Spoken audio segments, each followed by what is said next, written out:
Le Nouvel Esprit Public, Philippe Meyer. Bonjour.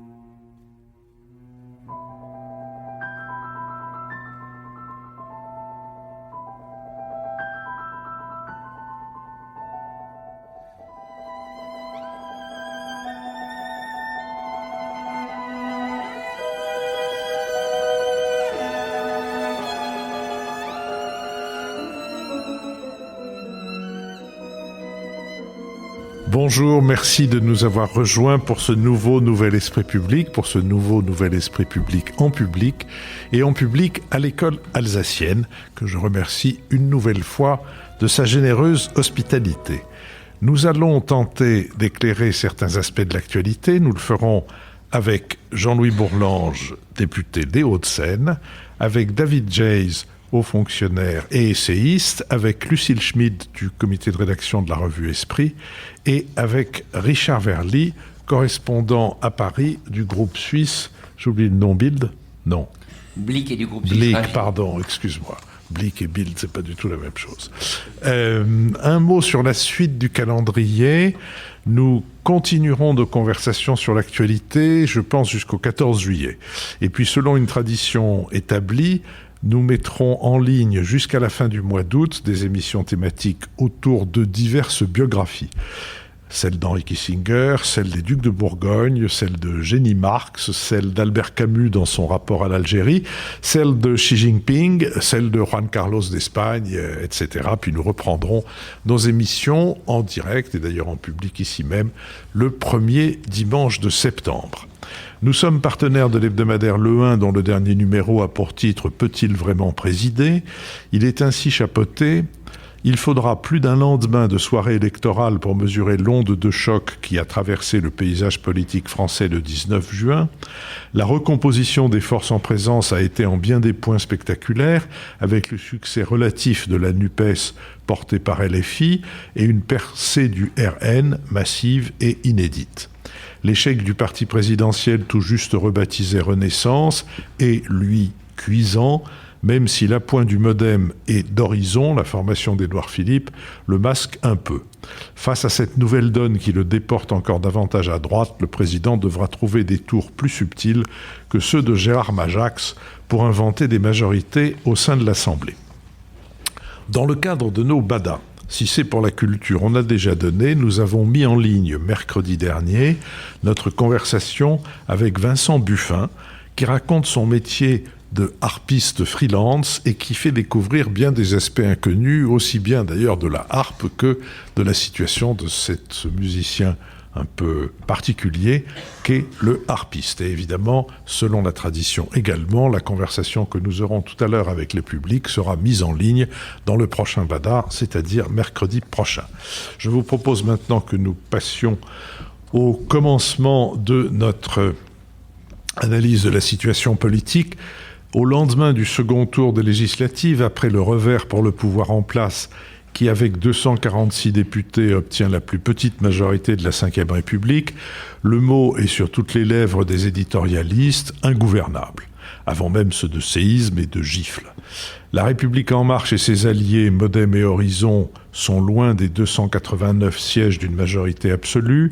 L'exécutif va être contraint de négocier sur chaque réforme pour pouvoir gouverner face à 142 élus de la nouvelle Union populaire écologique et sociale et un futur groupe Rassemblement national fort de 89 députés, un record pour l'extrême droite. Les Républicains comptent 64 sièges. L'hémicycle nouveau, bien que toujours fruit du scrutin majoritaire, ressemble à une assemblée élue à la proportionnelle. Une fois déjà dans l'histoire de la Ve République, les élections législatives avaient abouti à l'émergence d'une majorité relative. C'était en 1988, lorsque François Mitterrand et son Premier ministre Michel Rocard avaient manqué de 14 sièges, la majorité absolue. Aujourd'hui, ce sont 44 sièges qui manquent au gouvernement. En recul par rapport au record observé lors du second tour des élections législatives de 2017, 57,4%, l'abstention a touché une nouvelle fois plus d'un électeur sur deux, 53,77%. Elle marque une fracture générationnelle. Chez les plus de 70 ans, la déperdition d'électeurs entre la présidentielle et les législatives n'est que de 8 points, quand elle est de 27 points chez les 18-24 ans. Pas un député de cette nouvelle Assemblée n'a été élu avec plus de 40% des voix des inscrits de sa circonscription. Pour 95% d'entre eux, ce chiffre est même en dessous de 30%. Et pour le Rassemblement national, c'est systématiquement moins de 26%. Pour Ipsos, lorsque les électeurs de la NUPES devaient choisir entre Ensemble et le RN, ils ont voté à 37% pour les candidats de la coalition présidentielle et à 18% pour ceux du parti lepéniste. Le barrage habituel anti-RN n'a pas fonctionné. Le parti de Marine Le Pen a servi de vote utile contre la NUPES, explique Jérôme Jaffray, le directeur du Centre d'études et de connaissances sur l'opinion publique. Il souligne d'ailleurs la dimension sociale prononcée de ce scrutin. Les 3 départements les plus riches de France, Paris, les Yvelines et les Hauts-de-Seine, ont plébiscité les candidats macronistes. Dans le 16e arrondissement de Paris, Ensemble a même conquis les 2 circonscriptions. En province, le vote du 19 juin apparaît souvent comme la transposition électorale du mouvement des Gilets jaunes, estime Jérôme Jaffray. Ainsi, le RN perce dans les départements de la France périphérique, l'Eure où il obtient 4 des 5 sièges, le Loiret, l'Aube, la Marne, la Haute-Marne.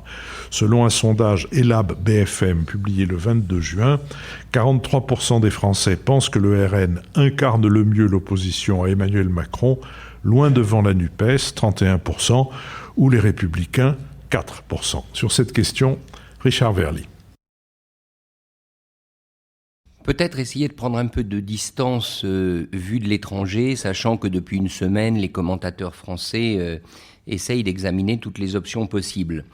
Ce qui est frappant vu de l'étranger, encore une fois, 7 jours après ce deuxième tour, c'est qu'on a avant tout des questions et qu'on ne voit pas pour l'instant l'ombre des réponses. La première question, c'est est-ce que la France peut se normaliser parce que vu de l'étranger et vu, je dirais, de notamment des pays voisins de la France, cette situation n'est pas anormale. C'est clairement un échec pour Emmanuel Macron, mais le camp présidentiel continue d'être la force politique motrice de l'Assemblée nationale, arrivée en tête dans ses différentes composantes. Je dirais qu'en Allemagne, en Italie, en Espagne, ce serait considéré plutôt comme un succès. Ici, c'est vu comme une défaite, voire une défaite cinglante, comme le dit le 1. Donc, comment le système français va être capable de digérer ce qui est au fond un changement culturel absolu, à savoir constituer une coalition, éventuellement, constituer des majorités ponctuelles sur des projets, bref, réussir à fonctionner pour délivrer ce qu'on attend de lui, c'est-à-dire des décisions, alors qu'aujourd'hui, tous les commentaires vont dans le même sens, le système est bloqué. Donc ça, c'est la première question, et on ne voit pas encore l'adaptation pointe, même si on a le sentiment, en tout cas c'est le mien, pour l'avoir entendu à Paris et ensuite entendu à Bruxelles au sommet européen, Emmanuel Macron a quand même une idée probablement assez précise de ce qu'il veut faire, et son ton assez affirmé me laisse à penser qu'il a quand même déjà fait son décompte de députés sur lesquels il peut probablement compter. La deuxième question, elle est aussi ouverte, c'est au fond celle du Rassemblement national et de la nature de ce vote qui a été complètement sous-estimé alors qu'il existait. Au présidentiel, le vote Marine Le Pen, on connaît le score, mais on présumait que le scrutin majoritaire à nouveau allait empêcher le Rassemblement national d'accéder à ce nombre de sièges. Et la question, elle est nourrie par la diversité quand même des départements. Philippe, tu citais des départements comme la Haute-Marne, le Loiret, la Loire. Tu les mettais ensemble dans la France périphérique. Moi, je crois qu'il y a quand même des situations extrêmement différentes entre ces départements. Ce n'est pas le même vote Le Pen. Et donc, on est face à une formation politique d'extrême droite qui a réussi quand même une prouesse, c'est-à-dire d'attraper par capillarité différents électorats pour différentes raisons. Et ça reste la grande réussite électorale de Marine Le Pen à travers son positionnement, pouvoir d'achat, ce que moi j'appelle assistante sociale en chef des Français. Et enfin, troisième question, c'est est-ce qu'il n'y a pas une survalorisation de cette victoire présumée ou qu'on annonce comme une victoire, qu'on présente comme une victoire de la gauche et de Jean-Luc Mélenchon. Parce que certes, la dynamique enclenchée est très forte, la visibilité médiatique est énorme, mais en réalité, me semble-t-il, Jean-Luc Mélenchon est quand même dans une situation qui ressemble pas mal à une impasse. Parce que, d'abord, moi, je fais partie de ceux qui ne comprennent pas pourquoi il ne s'est pas fait réélire à l'Assemblée nationale. Pourquoi il a choisi d'être en dehors, ce qui va compliquer sa tâche. Et est-ce que les différentes composantes de sa formation ne vont pas être tentées, quand on va en arriver à des tractations soit gouvernementales, soit projet de loi par projet de loi, eh bien, est-ce que ces différentes composantes ne vont pas être tentées d'éclater ? Voilà, donc des questions, un système français surtout qui est secoué par des Français qui restent, des électeurs qui restent même contradictoires. Parce que je ne pense pas qu'ils souhaitent affaiblir à tout prix le président de la République en tant qu'institution. Ils souhaitaient envoyer un message à Emmanuel Macron, mais il y a toujours en France, et on le voit bien, ce désir de verticalité. On s'adresse quasiment au président pour tout, et donc on veut que les mesures tombent tout de suite. Ça, c'est ce que le système français a d'avantageux. Et puis d'un autre côté, maintenant, on va rentrer dans un système que les pays parlementaires comme la Suisse connaissent bien, négociation permanente. Pardonnez-moi, mais ça prend du temps, ça va lentement, et il va donc falloir que les Français apprennent la patience, ce qui ne me semble pas être leur qualité première. Lucile Schmitt.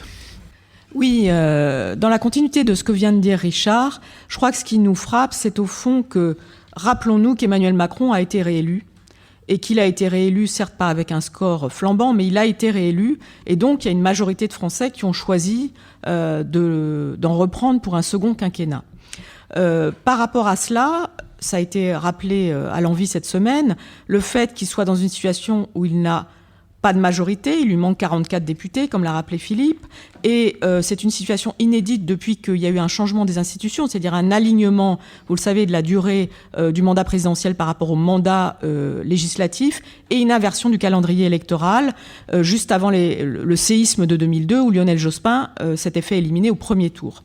Donc on est dans une situation où le fait présidentiel qui avait été largement approfondi, structuré, à la fin des années 90, 20 ans après, il y a un épuisement de ce fait présidentiel. Et pour moi, ça, c'est quelque chose d'important. C'est-à-dire que nous avons, si je puis dire, comme société, réélu Emmanuel Macron, mais nous n'avons pas souhaité lui donner la majorité, alors qu'il y a 20 ans, une réforme avait été organisée de façon à ce que le fait présidentiel soit encore renforcé. Qu'est-ce que ça signifie ? Ça peut vouloir dire deux choses. Et certains osent, comme Alexis Brézet dans Le Figaro, dire que c'est parce qu'il y a eu une sorte de référendum anti-Macron avec des motivations différentes, ou ça peut vouloir dire que les Français souhaitent davantage de contre-pouvoir et un nouvel équilibre institutionnel et une nouvelle forme de vie politique. Le problème auquel nous sommes confrontés, c'est évidemment la sociologie de ce Parlement, en dehors de la question institutionnelle. Nous voyons bien que la question des partis d'interpellation entre LFI, peut-être une partie des écologistes, en tout cas une partie de la NUPES, et puis il y a ce Rassemblement national qu'on imaginait d'interpellation, de réaction, de protestation, avec le paradoxe qui est que Marine Le Pen n'a eu de cesse depuis qu'elle est à la tête d'un groupe qui fait en fait 89 plus 2 députés, donc 91 députés. Elle n'a eu de cesse de dire qu'il serait une opposition raisonnable, et à l'inverse de la NUPES, dont elle a dit qu'ils allaient transformer l'Assemblée nationale en ZAD. Donc on est dans une situation où au fond les choses sont d'une extrême confusion entre des groupes qu'on imaginait d'interpellation, et sans doute que comme le dit Richard, il y a des motivations différentes pour élire des députés RN, mais c'est quand même d'abord le rejet du système, selon des motivations différentes, mais le rejet du système. Et à partir de ce rejet du système, on a ensuite une Marine Le Pen qui nous dit « je vais normaliser les choses et je serai une opposition constructive et qui fera des propositions ».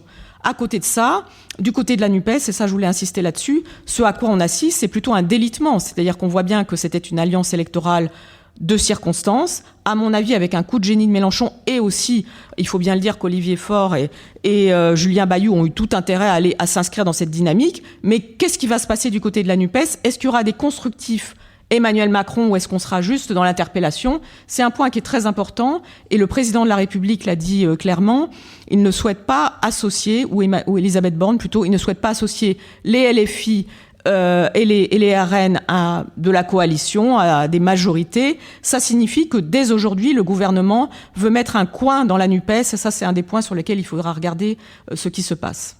David Jays. Je ne vais pas, comme mes camarades, ajouter aux commentaires électoraux qu'on a entendus à foison sur les chaînes d'information en continu, mais plutôt essayer de comprendre ce que nous dit cette élection de la société française. Il y a un géographe qui disait « L'analyse électorale, c'est comme la symptomatologie en médecine. En une journée, en fait, on voit l'état d'une société, ses fractures, on la passe au rayon X. » Et on peut tirer un certain nombre d'enseignements. D'abord, le taux himalayesque d'abstention montre qu'il y a de moins en moins d'appétence dans la société française, en particulier chez les jeunes, pour la démocratie représentative, ou en tout cas l'exercice électoral. Ensuite, on a la confirmation qu'il y a deux tendances de fond qui sont très fortes dans la société française depuis les années 1990. C'est d'un côté la fragmentation politique et de l'autre la polarisation politique. Alors la fragmentation politique, c'est assez aisé à comprendre. Jusque dans les années 80, même 90, on avait deux grands partis de gouvernement avec leurs satellites qui alternaient. C'était le Parti socialiste et le Parti libéral-conservateur, on va dire, qui a eu plusieurs noms. Et au fond, chacun de ces deux partis faisait 35 à 40% des voix aux élections. Et c'était pareil dans la plupart des pays d'Europe de l'Ouest. Depuis les années 1990, et c'est lié aux évolutions sociales, économiques et culturelles de nos sociétés, on a une fragmentation politique. Et cette fragmentation politique, elle s'accélère en réalité depuis 2002. Avec la poussée du Front National, et elle a trouvé une vraie expression dans cette chambre, puisqu'on voit qu'on a, on dit souvent 3 blocs, en réalité on a 3 composantes effectivement du paysage politique qui elles-mêmes se décomposent en plusieurs sous-composantes. Donc tendance à la fragmentation.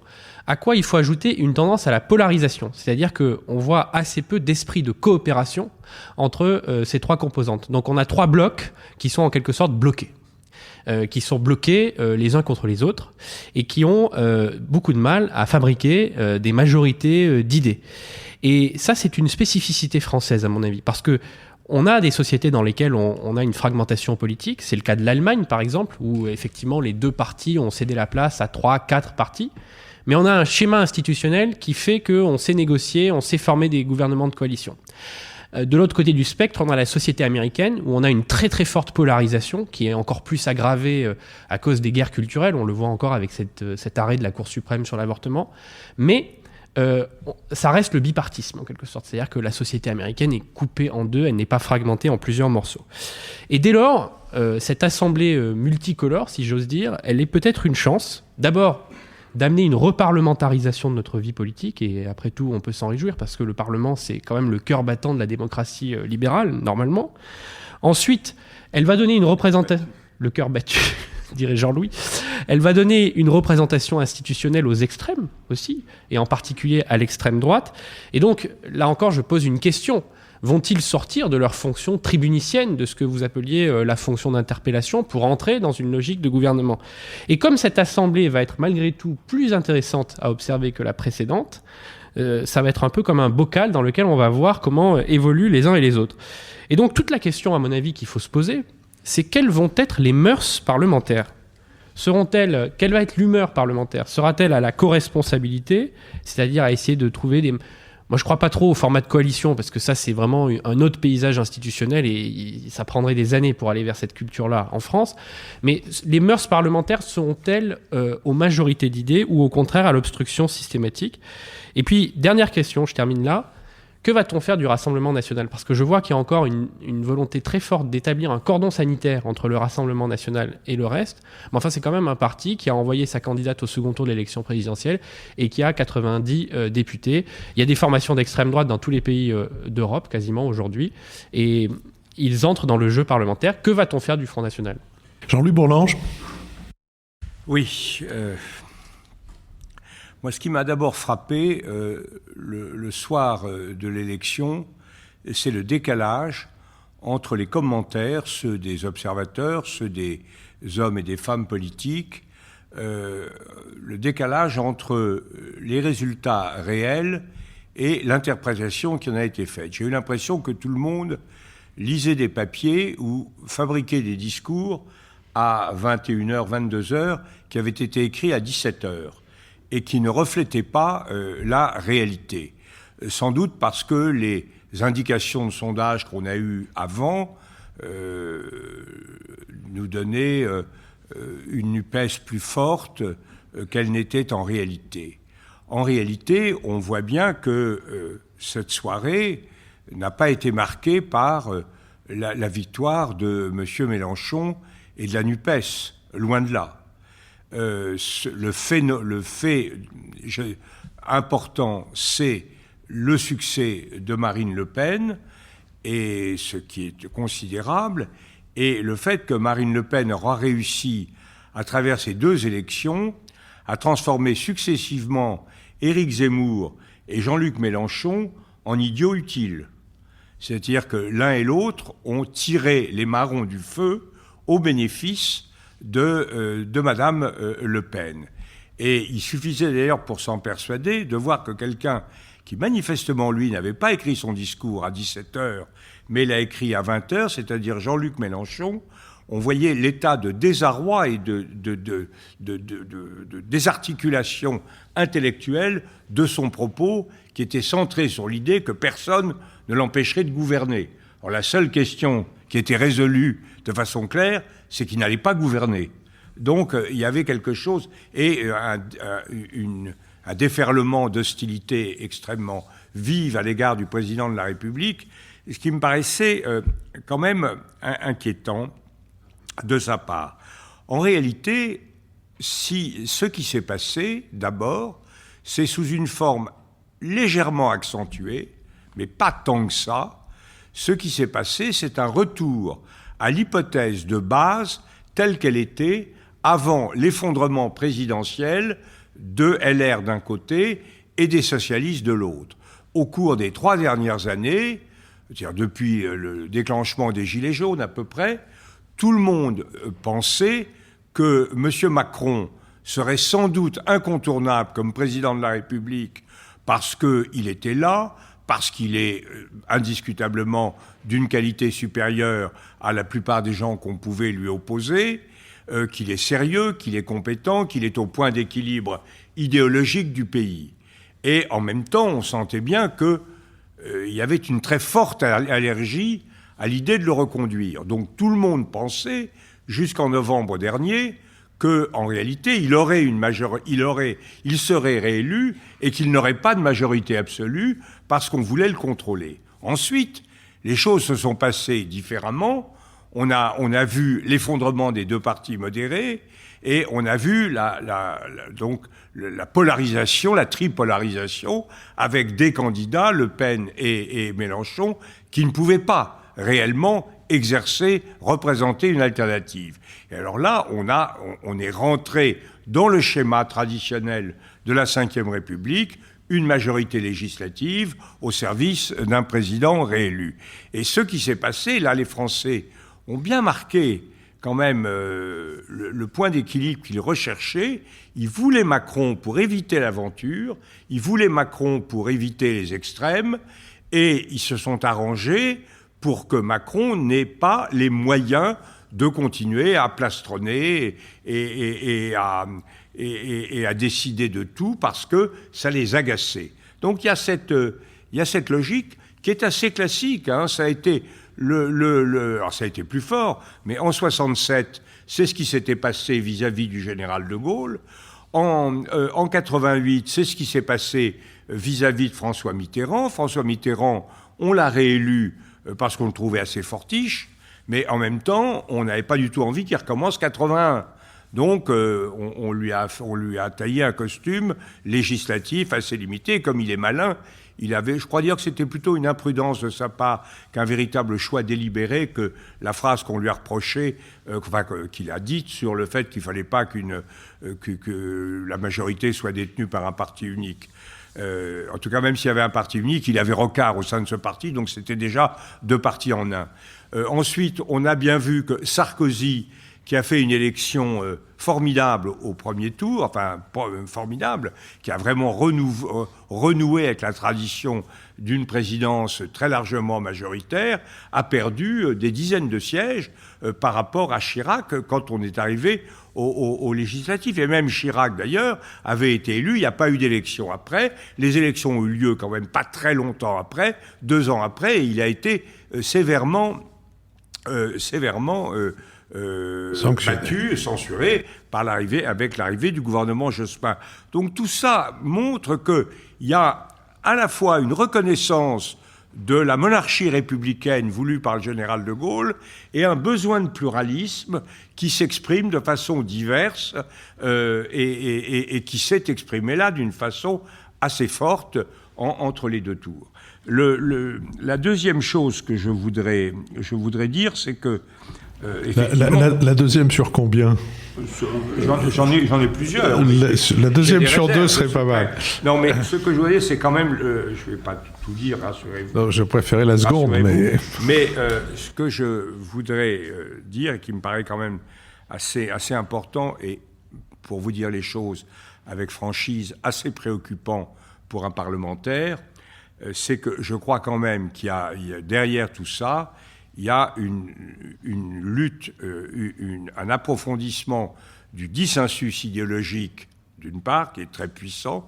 On a quand même les 2 grands partis qui ont gagné, à part la majorité relative très large en tant que majorité relative, gagnée par Ensemble, sont dans une analyse qui est structurellement, je ne parle pas de NUPES, je parle de la France Insoumise et effectivement de Marine Le Pen, sont dans une opposition assez structurelle aux idées dominantes, que ce soit sur la Russie, sur l'OTAN, sur l'Europe, sur l'économie de marché, sur la démocratie représentative. Il y a là des éléments très lourds. Donc on est en face d'éléments très lourds. Et face à cela, quel est le message ?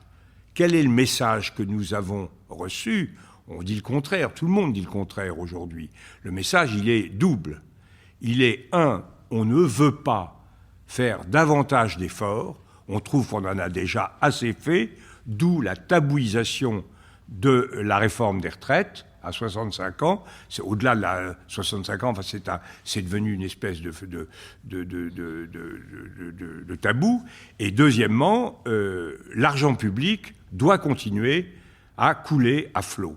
Et face à cela, on est quand même confronté. Moi, j'ai vécu ça tout au long de la campagne électorale. On a quand même un décalage énorme entre la revendication pouvoir d'achat, etc., et la réalité des responsabilités politiques qui sont devant le pays en termes internationaux, en termes économiques, en termes monétaires, en termes d'organisation de l'appareil d'État. On a d'un côté des exigences, je ne dis pas de réforme, ça ne veut rien dire de réforme, mais de transformation en profondeur, et de l'autre, un refus assez profond d'une grande partie de nos concitoyens.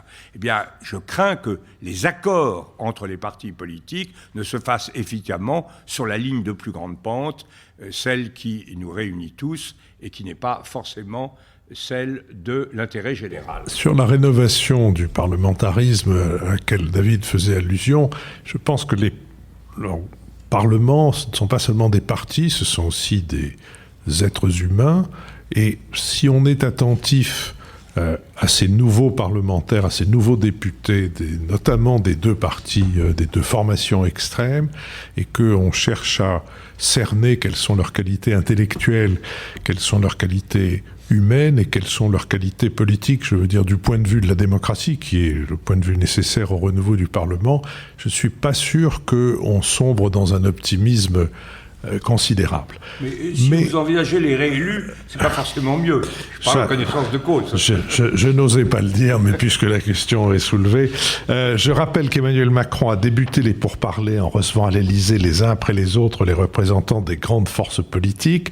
Le 22 juin, il s'est invité à la télévision pour prononcer une allocution, qualifiant sa courte majorité relative à l'Assemblée nationale de fait nouveau dans l'histoire de la Ve République. Il a indiqué que cela implique, selon lui, de coller collectivement apprendre à gouverner et à légiférer différemment à base de compromis et de dialogue. Si le président de la République décide de poursuivre avec une majorité relative, ce qui semble être le cas, plusieurs prérogatives réservées à l'exécutif pourraient lui permettre de s'extirper de l'impasse, l'accord de législature, référendum, ordonnance, accord au cas par cas, recours au 49.3, dont je rappelle qu'il permet à l'exécutif de faire voter les lois sans convaincre une majorité absolue à l'Assemblée, mais que son usage est désormais restreint, contrairement à l'époque de Michel Rocard. Il se limite au budget, à la sécurité sociale et ne peut être employé que pour un texte de loi par session parlementaire, c'est-à-dire 2 fois par an. S'il n'accepte pas l'ensemble des scénarios évoqués jusqu'alors, Emmanuel Macron peut, ou il aurait pu, choisir de dissoudre l'Assemblée et d'appeler à de nouvelles élections. Il peut de toute façon le faire n'importe quand. Dans l'Union européenne, 19 pays sur 27 sont gouvernés par des alliances entre partis, des coalitions tantôt majoritaires comme en Allemagne ou en Italie, tantôt minoritaires comme en Espagne ou au Danemark, parfois difficiles à constituer et à manœuvrer. Une possible paralysie de la vie politique française réveille de mauvais souvenirs chez les voisins européens qui craignent que l'Union, sans le moteur français, ne stagne, alors que les défis sont particulièrement nombreux. Le risque de blocage politique est réel, il contraste avec l'urgence des problèmes à traiter, le réchauffement climatique, la dette, la dépendance énergétique, l'inflation, le délabrement de l'hôpital, la crise de confiance dans l'éducation nationale, etc. Sur cette question, Lucille Schmid. Oui, Philippe, je crois que la question qui nous est collectivement posée, c'est allons-nous changer au moment où on nous dit que les choses sont sans précédent, qu'il s'agit d'une rupture avec les institutions, avec nos pratiques, avec ce à quoi nous nous attendions, il y a une interrogation autour de l'idée d'Emmanuel Macron. Va-t-il changer ? Va-t-il entendre l'avertissement qui lui a été donné par rapport à cette majorité relative ? Les députés qui ont été élus vont-ils changer de manière d'être ? Je pense que c'est d'ailleurs quelque chose qui a anticipé Marine Le Pen en expliquant que les députés du Rassemblement national avaient déjà changé puisqu'ils allaient être une opposition raisonnable. Est-ce que la NUPES, et notamment LFI, va être capable de changer, c'est-à-dire d'avoir une culture qui soit pas seulement d'interpellation, mais éventuellement de compromis et non pas appeler le compromis la compromission, comme ça a été le cas toute cette semaine?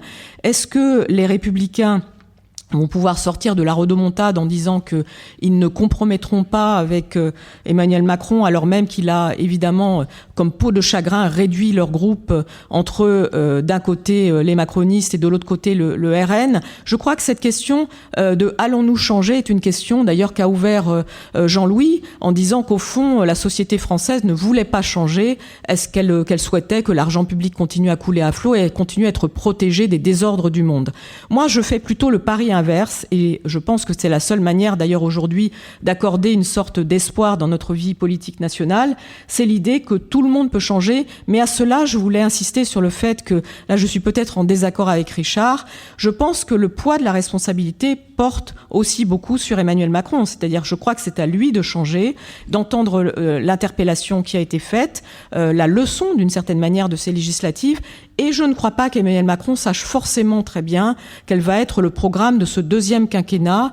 J'entends bien qu'il ait dit qu'il fallait, lorsqu'il s'agirait de composer des majorités d'action, qu'il n'y ait ni impôt supplémentaire, ni dette supplémentaire et qu'il fallait faire la réforme des retraites. J'ai du mal à assimiler ça à un geste, une main tendue vis-à-vis des oppositions et de ceux qui ne sont pas spontanément dans son camp. Je pense qu'il va falloir aller bien au-delà de ces slogans et ça me semble un premier point important. La deuxième chose, c'est la vie parlementaire.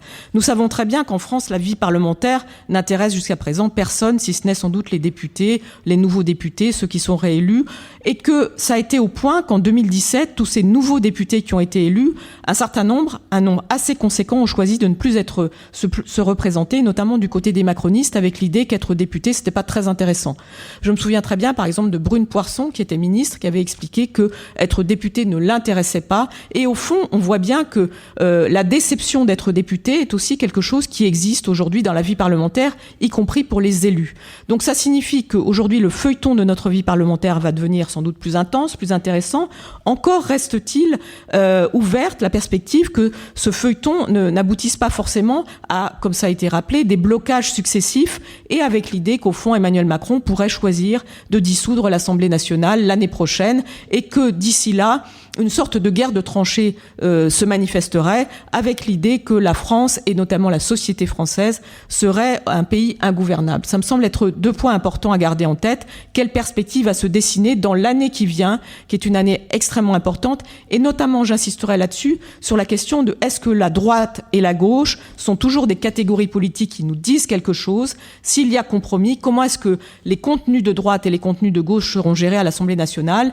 Des majorités d'action, moi je veux bien, mais soit on fait des majorités d'action avec la droite, soit on en fait avec la gauche, sinon est-ce qu'on fait de la godille? David Jays.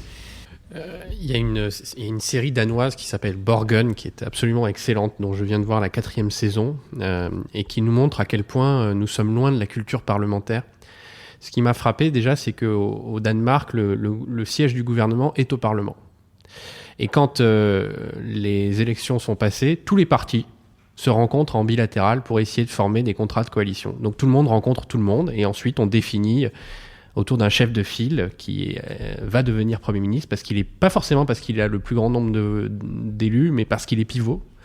On essaie de définir un contrat de coalition qui ne renie en rien les identités politiques respectives des différents partis, mais qui constitue un accord, un contrat sur 30, 40, 50 points de gouvernement. C'est exactement ce qu'ont fait le SPD, les Verts et les libéraux en Allemagne d'ailleurs. Et il y a des différences politiques entre ces 3 formations qui sont tout aussi importantes que il peut y avoir des différences politiques aujourd'hui entre En Marche, les Verts, le Parti socialiste. On est encore très loin de cette culture. Et pour que cette culture advienne, il faudrait probablement un changement institutionnel et une évolution des mœurs. Cela étant, je pense que nous ne sommes pas condamnés au blocage. Ce que je vois venir, c'est plutôt des majorités d'idées autour de textes qui, dans un premier temps, porteront sur des sujets d'intérêt national, sur lesquels il est urgent d'agir. Il y a le pouvoir d'achat, bien sûr, mais transition écologique, école, santé, je pense que une écrasante majorité de Français veut lutter contre la désertification médicale, veut une école plus performante, veut réussir la transition écologique et la décarbonation de l'économie. Donc il y a au moins un consensus sur quelques grands objectifs qui touchent à notre contrat social. La question ensuite, c'est de s'aligner sur les moyens. Parce que le désaccord porte sur les moyens. Et c'est là que j'ai introduit une dose de pessimisme, rebondissant sur ce que disait Jean-Louis tout à l'heure. La différence entre la morale et la politique, c'est que la morale, c'est le régime exclusif des fins. La politique, c'est essayer de positionner des moyens pour atteindre des fins plurielles et des moyens qui ne sont pas illimités, et donc ça suppose des arbitrages sur les moyens. Et ce qui m'inquiète dans nos démocraties numériques, d'opinion hyper versatiles, c'est que nous sommes sortis du régime de la politique pour aller vers le régime de la morale. C'est-à-dire que on veut des choses absolument, on veut des fins absolument, mais on ne se préoccupe pas des moyens. Et quand je dis moyens, c'est pas simplement les moyens financiers, même si ça en fait partie. Et donc effectivement, les questions de finances publiques, les questions de production, les questions de, au fond, quels moyens on emploie pour atteindre telle ou telle fin, ne sont plus jamais posées sérieusement dans le débat public. Et c'est presque obscène quand quelqu'un les pose. Je dis pas qu'il faut faire absolument la retraite à 65 ans. Voilà, il peut y avoir un débat. Mais c'est des questions qui, en tout cas, doivent se poser. Jusqu'à preuve du contraire, on ne distribue que ce qu'on produit. Et donc, c'est un petit élément d'inquiétude parce qu'il y a une sorte de volatilisation du débat public dans la morale. Richard Verly. Ce qui est frappant, c'est que, au fond, tous les commentateurs, et là je voudrais dire un petit mot de ce qui, à mon avis, est une responsabilité des médias français. Tous les commentateurs se tournent aujourd'hui vers les dirigeants, vers l'élite politique, les élus, le président de la République, pour dire, voilà, vous devez tenir compte d'eux. Et à ce moment-là, chacun a son interprétation sur de quoi il s'agit et ce dont il faut tenir compte. Très peu se tournent vers les Français. Et à mon avis, là, il y a un vrai travail à faire, c'est de dire aux Français, écoutez, voilà, la situation que vous avez quand même voulu pour une partie d'entre vous, confère le taux très élevé de l'abstention, qu'il ne faut jamais oublier, eh bien, elle va conduire obligatoirement à des choses nouvelles. et à des choses que peut-être vous ne soupçonniez pas ou que vous ne voulez pas vous avouer à vous-même. Typiquement, des coalitions entre des contraires. Typiquement, ce que j'appelais la patience, c'est-à-dire la nécessité d'attendre avant qu'une réforme puisse être votée, etc., etc. Moi, sans vouloir chevaucher un thème très très favori quand on est observateur étranger en France, il y a peut-être quand même une part d'irresponsabilité des électeurs dans tout ça. Les Français, au fond, il y a deux manières de voir les choses. Soit ils savaient ce qu'ils voulaient, c'est un peu, si j'ai bien compris, la thèse de Jean-Louis. Les Français savaient ce qu'ils voulaient, ceux qui ont voté. Ils voulaient, après avoir élu un président qui les sécurise, l'obliger à composer. Et il y a une autre thèse, c'est que les Français ne savent pas ce qu'ils veulent. Et que les Français, un coup, veulent un grand chef qui leur paraît bien parce qu'il les représente bien au niveau international, etc. Et l'autre coup, veulent des opposants irréductibles qui vont avoir la peau du grand chef. Et donc là, moi, ça m'interroge, parce que il faudrait peut-être de temps à autre que les dirigeants politiques, les médias, rappellent que la maturité démocratique, c'est aussi une forme de responsabilité. Je vais prendre un exemple qui n'est pas du tout à l'honneur de la Suisse. Il ne s'agit pas de dire qu'un pays est meilleur que l'autre, mais le fait est que la situation politique en Suisse depuis 20 ans fait qu'on a au gouvernement la droite dure, extrême droite, nationale-populiste, et qu'il a fallu travailler avec elle. C'est ce que les électeurs suisses veulent depuis 20 ans. Ils veulent que ce parti, l'UDC, soit représenté au gouvernement et agissent pleinement dans la coalition. Est-ce qu'aujourd'hui, c'est ce que veulent les Français en donnant 89 députés à Marine Le Pen? Si c'est le cas, eh bien, pardonnez-moi cette petite saillie démocratique, eh bien, il faut l'accepter. Et s'il faut l'accepter, est-ce que tout le monde est prêt à l'accepter? Jean-Louis Bourlanges. Oui, je ne suis pas en désaccord avec l'analyse de Richard. Quand je dis que je ne dis pas que les Français savent ce qu'ils veulent. Ce que j'ai dit, c'est qu'institutionnellement, ils avaient fait un choix qui correspondait qui leur permettait d'éviter ce qu'ils craignaient. C'est-à-dire à la fois l'aventure qui serait passée par l'élimination de Macron et une hyperpuissance d'un président réélu. Et ils ont, avec cette espèce de cautèle très française, ils ont réussi à voter suffisamment pour que Macron soit élu et suffisamment à droite, à gauche, etc., pour qu'il ne soit pas tout puissant. En revanche, sur le plan du contenu politique de l'action, moi, je crois qu'ils sont très... c'est extrêmement difficile. Et je crois que Richard a raison de dire qu'il faut peut-être que les Français nous disent ce qu'ils pensent. Ils croient nous l'avoir dit, mais on ne le sait pas. Mais les trois messages, et de ce point de vue-là, toutes les campagnes ont été dans ce sens-là. J'en ai donné deux tout à l'heure. J'ai dit pas trop d'efforts, même pas d'efforts du tout, d'où la tabouisation de la retraite à 65 ans, qui n'était pas du tout forcément la bonne solution. Mais le fait qu'elle ait été transformée en tabou était important. Deuxièmement, l'argent public, ça c'est vraiment une revendication permanente et on en est quand même à l'idée de combattre l'inflation par de l'argent public. Et j'entends des commentateurs aussi dire l'inflation est moins forte en France parce que on a agi par exemple sur le prix de l'essence. Moi je veux bien, mais dire que l'inflation se confond avec la hausse des prix, c'est vraiment être un numéro de bêtième préparatoire en économie. L'inflation, c'est un déséquilibre entre l'offre de produits, entre l'offre mise en circulation et les moyens de paiement dont on dispose. Et ça a comme conséquence la hausse des prix à terme, mais c'est pas la hausse des prix en elle-même. D'ailleurs, quand vous baissez la TVA, vous prenez une mesure inflationniste, parce que vous augmentez les moyens de paiement et vous n'augmentez pas nécessairement la production. Donc tout ça est plus compliqué, mais enfin il faut voir ça. Donc on a une attente de l'argent. Et la troisième chose que je n'ai pas mentionnée, c'est effectivement à travers l'abstention, il faut interpréter l'abstention. Moi, je me refuse à diaboliser la démocratie représentative et à dire que nous ne sommes pas bons, que c'est parce que nous ne disons pas ce qu'il faut. Bien sûr qu'on ne dit pas ce qu'il faut, mais on dit les uns et les autres disent ce que nous pensons que les gens souhaitent nous dire, souhaitent entendre. C'est comme ça, les hommes politiques, pour se faire élire, ils écoutent ce que les gens disent et ils les répètent. C'est pas très glorieux. Mais en réalité,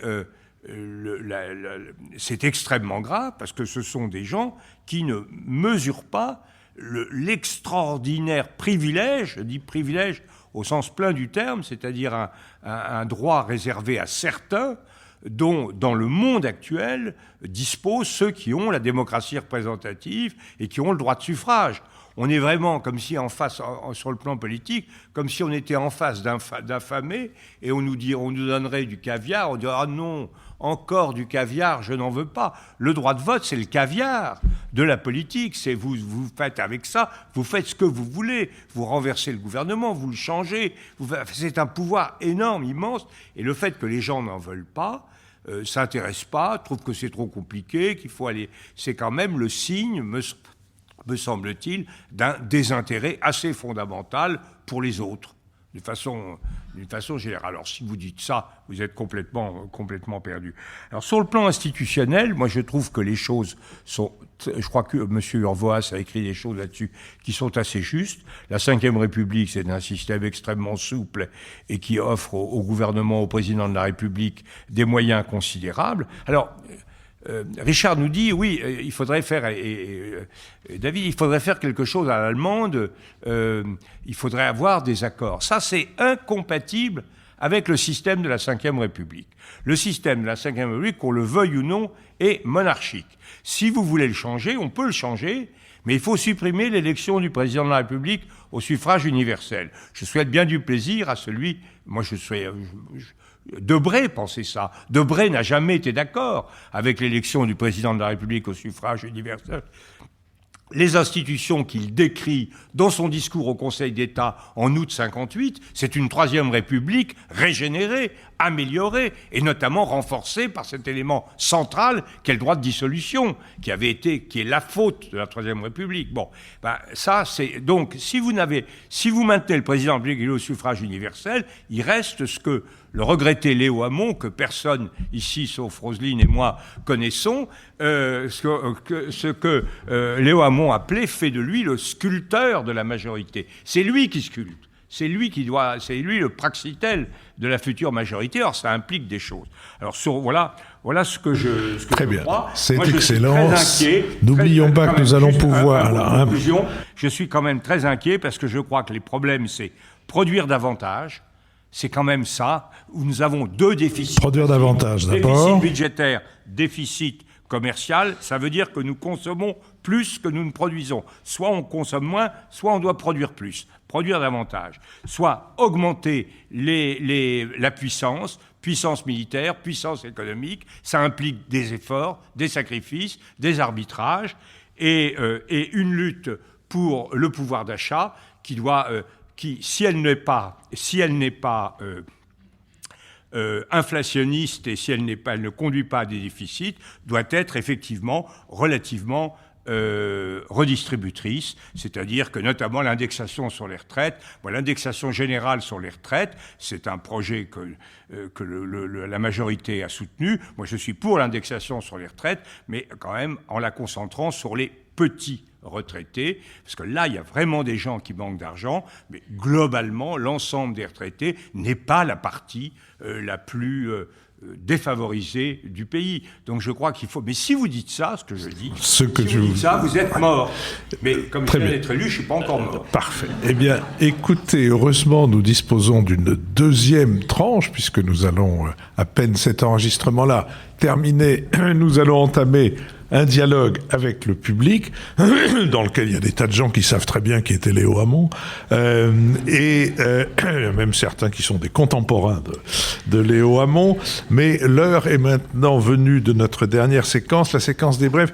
Je voudrais l'ouvrir. Je fais partie de ceux, grâce à Dieu de plus en plus nombreux, qui sont très étonnés de la durée de l'imposture Jacques Lang, de l'imposture politique, de l'imposture intellectuelle et de l'imposture morale. Le temps fera son œuvre et on saura très vite, on finira par trouver ce qu'il y a derrière tout ça, mais un bon moyen de le savoir est aussi, ou en tout cas de remettre à sa place les rodomontades de ce mirobolant, c'est de lire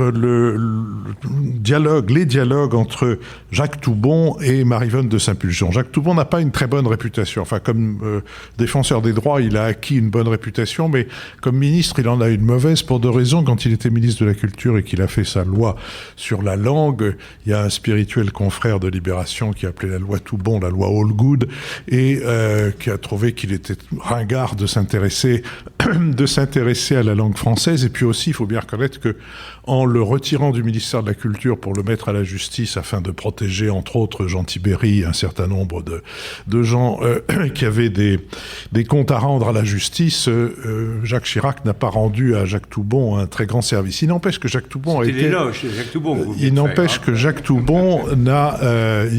Jacques Toubon a été un ministre de la Culture qui a pris très au sérieux son portefeuille, et c'est ce que détaille ce dialogue qui porte sur tous les sujets qui concernent la culture, ce dialogue entre Marie-Vonne de Saint-Pulgent, ou entre Jacques Toubon et Marie-Vonne de Saint-Pulgent, qui a été, comme sans doute certains s'en souviennent, qui a été directeur. À l'époque, les titres n'étaient point encore féminisés, et d'ailleurs on n'avait pas ajouté le qualificatif de général, car maintenant il n'y a plus de directeur ou de directrice que généraux ou général, ce qui à mon avis leur ajoute une plume dans le derrière, mais pas beaucoup de compétences complémentaires. David Jays. Est-ce que je peux utiliser ma brève pour répondre en 6 points à Jean-Louis sur la Ve République? Non, je préférerais pas. Non, moi je recommande du coup la saison 4 de la série Borgen qui revient avec 10 ans après. Et on retrouve donc ce personnage extraordinaire qui est Brigitte Nuborg, qui cette fois-ci n'est plus première ministre, mais ministre des Affaires étrangères. Et pour comprendre la mécanique de la vie parlementaire dans un pays qui a un rapport sain à ces questions, c'est très intéressant. Richard Verly. S'il y a une chose qui me paraît sûre, c'est qu'il n'y aura pas de Borgen avec Elisabeth Borne, dont vous remarquerez que personne n'a cité le nom. Non, moi je voulais alors partir loin de la France et des arcanes politiques françaises, franchir l'Atlantique avant la Seconde Guerre mondiale, dans les années 30, avec la réédition par Gallimard dans la série noire des nouvelles policières de Horace McCoy. Et ça s'appelle Les Rangers du ciel. C'est une série de nouvelles policières, donc c'est l'histoire d'une escadrille des Texas Rangers, qui est cette unité de policiers américains d'élite de l'État du Texas. Et c'est passionnant parce qu'Horace McCoy, ce que je ne savais pas, vous savez, c'est l'auteur de On achève bien les chevaux. Ce que je ne savais pas, c'est qu'il avait été lui-même aviateur pendant la Première Guerre mondiale dans les rangs de l'armée américaine. Et donc, il transpose, c'est quand même assez étonnant, ces nouvelles policières américaines qui se trouvent toutes, en gros, le long du Rio Grande, à des affaires de contrebandiers mexicains, etc. Et à chaque fois, il ramène dans le récit des villes comme Montargis, Romorantin, où il a été stationné pendant la Première Guerre mondiale, et les autres aviateurs de son unité l'ont été aussi. Donc c'est assez poétique de voir comment ces Américains-là ramenèrent du continent, après la Première Guerre mondiale, le souvenir de la France. Et c'est donc Horace McCoy, Les Rangers du ciel, série noire, Gallimard. Lucille Schmidt. Je crains que ce soit beaucoup moins drôle et beaucoup moins palpitant. Moi, je voulais recommander un gros ouvrage qui s'appelle « La démocratie écologique ». Très intéressant parce qu'on s'aperçoit que depuis une semaine, on a arrêté de penser à la Convention citoyenne pour le climat, au grand débat national et à tout ce qu'on appelait démocratie délibérative, au profit d'un retour justement sur la démocratie parlementaire. Et cet ouvrage collectif revient sur ces tentatives multiples du temps du premier quinquennat d'Emmanuel Macron d'enrichir notre vie démocratique, et au fond des échecs pour l'enrichir, qui sont dus à la fois sans doute à des problèmes d'organisation et peut-être d'inspiration du président de la République, mais aussi à une certaine incapacité de la société à transformer les essais. Et là-dessus, l'échec de la démocratie de la primaire populaire est venu nous rappeler que aujourd'hui, enrichir la vie démocratique, ça doit, c'est extrêmement complexe. Et il faut garder ça en tête parce que le nouveau Parlement devra aussi se tourner vers la société et pas seulement passer d'un épisode à l'autre. Quand on parle de Borgen, série 4 ou 5, il faut pas non plus passer de démocratie délibérative, épisode 1, saison 1, à démocratie parlementaire, épisode 1. Il faut essayer d'associer les deux et ça me semble très important. Jean-Louis Bourlange, c'est une brève.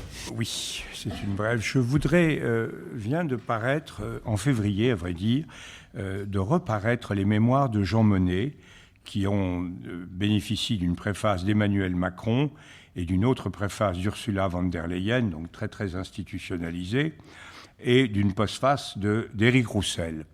Et je crois que c'est intéressant de relire ou de lire Jean Monnet. Alors, ces mémoires, c'est des mémoires qui ont été largement discutées et en fait rédigées par François Fontaine, qui est une très bonne plume. François Fontaine, notamment si vous voulez lire Le sang des Césars sur la succession de l'empereur Auguste, vous ne vous embêterez pas en lisant ce livre.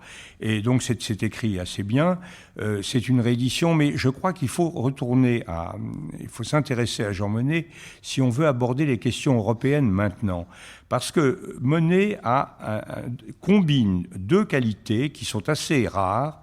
D'une part, un très très grand pragmatisme qui fait qu'il a fui tout dogmatisme de toutes sortes. Il a été pour le Conseil européen alors que les fédéralistes européens disaient que c'était un truc intergouvernemental. Enfin, il a toujours été extrêmement souple et intelligent. Et modéré. Il a notamment sur la crise de la CED, il a dit bon, il avait dit cette phrase très simple: si ça n'a pas marché, c'est que c'était une mauvaise idée, ce que personnellement je crois, mais que la plupart des europhiles défoncés ne croient pas du tout. Et en même temps, il a su que tout ça reposait sur des institutions, des droits, des procédures. Et au moment où on aborde des questions comme les relations avec la Pologne, avec la Hongrie, l'élargissement à l'Ukraine, à la Moldavie, et peut-être même à la Géorgie, il est, je crois, bon de rappeler qu'on n'adhère pas à l'Europe comme on entre dans une salle de restaurant ou dans une salle de concert, que c'est un ensemble de règles, de principes, de valeurs, de procédures, que c'est une mécanique de précision et que ça se mérite. Il ne s'agit pas d'être riche pour entrer dans l'Union européenne, mais il s'agit de comprendre qu'on est dans un club de démocratie respectueuse des procédures, et c'est à ce prix qu'on pourra organiser un rapprochement avec d'autres pays qui ne sera pas un délabrement, une désarticulation de ce que nous avons créé au cours des dernières décennies. Je vous donne donc rendez-vous mercredi pour l'enregistrement de nos échanges avec le public, mais évidemment le public étant là, je lui donne rendez-vous tout de suite, si je puis dire. Je remercie l'École alsacienne et tout particulièrement Christian Sory qui a aujourd'hui sauvé notre enregistrement d'un péril mortel. Je remercie Sophie Jacquin avec qui cette émission a été préparée, Benoît Carré qui en assure le compte-rendu analytique, le compendium, Martin Bernier, Nicolas Tourneau, Olivier Magloire et Nouvelles Écoutes. Et je remercie évidemment le public d'être venu malgré les difficultés de circulation à Paris aujourd'hui. Merci.